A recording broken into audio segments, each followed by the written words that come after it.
চায়ের কাপ হাতে বন্ধুর মতো একটি হাই মেসেজ। সাধারণ কথোপকথন মনে হলেও এর আড়ালে লুকিয়ে থাকতে পারে ভয়ঙ্কর সাইবার প্রতারণার ফাঁদ। সম্প্রতি সামাজিক যোগাযোগ মাধ্যমে ছড়িয়ে পড়া একটি সাইবার সচেতনতামূলক পোস্টে এমনই সতর্কবার্তা দেওয়া হয়েছে। সম্প্রতি Indian cyber crime coordination centre I4C এ বিষয়ে সতর্কতা জারি করে পোস্ট করেছে। সাইবার নিরাপত্তা বিশ্লেষকদের মতে বর্তমানে ফিশিং আক্রমণ সবচেয়ে বেশি ব্যবহৃত একটি কৌশল। ব্যবহারকারীকে আকৃষ্ট করতে ফ্রি গিফট, ক্লেইম, রিওয়ার্ড কিংবা ব্যাংক অ্যালার্ট ধরনের বার্তা পাঠানো হয়। একবার ব্যবহারকারী সেই লিঙ্কে ক্লিক করলেই তার ব্যক্তিগত তথ্য, ব্যাংক অ্যাকাউন্ট কিংবা মোবাইল ব্যাংকিংয়ের তথ্য হাতিয়ে নিতে পারে প্রতারক চক্র। বিশেষজ্ঞরা বলছেন, বর্তমানে সাইবার অপরাধীরা মানুষের আবেগ, অসচেতনতা ও বিশ্বাসকে কাজে লাগিয়ে প্রতারণার নতুন নতুন কৌশল ব্যবহার করছে। অনেক সময় অচেনা নম্বর থেকে সাধারণ শুভেচ্ছা বার্তা, ভুয়া ব্যাংক অ্যালার্ট, পুরস্কার জেতার লিঙ্ক কিংবা গুরুত্বপূর্ণ কথোপকথনের মাধ্যমে ব্যবহারকারীদের ফাঁদে ফেলা হয়।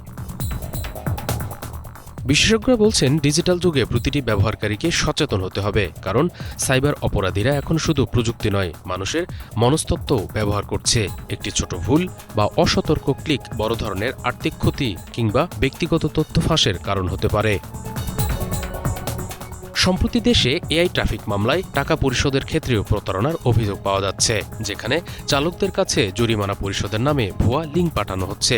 এসব লিঙ্কে কার্ডের তথ্য বা ব্যক্তিগত তথ্য দিলেই মুহূর্তেই খালি হয়ে যেতে পারে ব্যাংক অ্যাকাউন্ট। এছাড়া প্রতারক চক্র এখন হোয়াটসঅ্যাপ, মেসেঞ্জার ও SMS ব্যবহার করে সাধারণ মানুষের তথ্য হাতিয়ে নেওয়ার চেষ্টা করছে। গতকাল আমাকে একটা আবার SMS পাঠাইছে, বিশাল লম্বা SMS, এবং সেখানে আমাকে বলছে যে আমাকে গতকাল 23 মের ভিতরে টাকাটা পরিশোধ করতে হবে, একটা ইউআরএলও দিয়ে দিছে। এইবার ইউআরএলটা দেখে আমার মনের ভিতরে একটু খটকা লাগছে যে আসলে ঘটনাটা কি। এরপর আমি ইউআরএলটা ওপেন করার চেষ্টা করলাম। ইউআরএলটা ওপেন করার পরে এরকম একটা ইউআরএল, এবং এখানে ক্রোম তো দিতে থাকে যে এটা একটা ডেঞ্জারাস সাইট, এবং সাইটটা এক্স্যাক্টলি লাইক বিএসপি সাইটের মতো।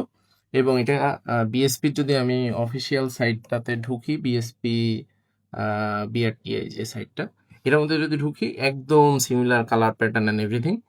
সো এটার ভিতরে আমি প্রথমত ঢুকলাম, ঢোকার পরে আমাকে বলতেছে বাইকের নাম্বার দিতে। সো আমি একটু বাইকের নাম্বার দিলাম, দেওয়ার পরপরই যেটা হইলো, আমাকে এই পেজটাতে নিয়ে গেল, যেখানে আমাকে পেমেন্ট করতে বলতেছে। ইন্টারেস্টিং বিষয়টা হচ্ছে এই জায়গাটাতে যে পেমেন্ট করার জন্য তারা কার্ড ছাড়া কোনো কিছু অ্যাকসেপ্ট করে না, এবং তারা বলতেছে 100% নিরাপদ পেমেন্ট।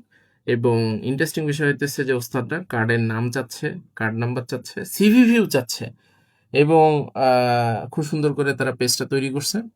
এখন কেউ যদি আবেগ আপ্লুত হয়ে এখানে কার্ডের ইনফরমেশন দিয়ে দেয়, তাইলে আসলে বাকিটা ইতিহাস হয়ে যাবে। বিশেষজ্ঞদের পরামর্শ, অচেনা নম্বর থেকে আসা কোনো মেসেজ বা লিঙ্কে ক্লিক করার আগে অবশ্যই যাচাই করতে হবে। কখনোই ওটিপি, ব্যাংকিং পিন বা কার্ডের তথ্য কারো সঙ্গে শেয়ার করা যাবে না। সন্দেহজনক লিঙ্ক এড়িয়ে চলতে হবে এবং প্রয়োজনে সংশ্লিষ্ট কর্তৃপক্ষকে জানাতে হবে। সচেতনতাই এখন সাইবার প্রতারণা থেকে বাঁচার সবচেয়ে বড় সুরক্ষা। শুভ ইসলাম, বাংলা ভিশন।